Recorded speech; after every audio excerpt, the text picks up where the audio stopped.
সাতক্ষীরা পল্লীতে ভাগবাদ অনুষ্ঠান অনুষ্ঠিত। বিস্তারিত আব্দুল ওয়াহাবের পাঠানো তথ্য ও ভিডিও চিত্রে।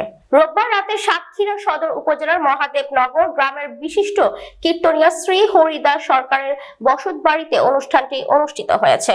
জানা গেছে, প্রতি বছরের ন্যায় এই বছর ও মহা ধুমধামের সাথে অনুষ্ঠিত হয়েছে এই অনুষ্ঠান। আরো জানা গেছে, উক্ত অনুষ্ঠানে ভাগবত পাঠ করেন বিশিষ্ট ধর্মযাজক শ্রী বিল্লু মঙ্গল দেবনাথ। তবে রোববার রাতে ভাগবত অনুষ্ঠান ও সোমবার দিনব্যাপী লীলা কীর্তনের মধ্য দিয়ে শেষ হবে এই অনুষ্ঠানটি শোনার জন্য দেশের বিভিন্ন জেলা থেকেও ভক্তদের আগমন ঘটে। নমস্কার, উপস্থিত দর্শক শ্রোতা বিন্দুগণ, আপনাদের কাছে করজোড়ে নিবেদন, আমরা প্রতি বছরের না এই অনুষ্ঠানটা করি আমার পিতার বিদেহী আত্মার শান্তি কামনায়। এটা সবার জন্য।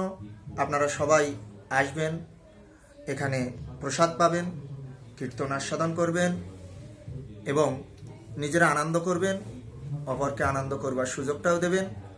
আমরা এই কামনাই করি আপনাদের কাছে। ধন্যবাদ, সবাই ভালো থাকেন।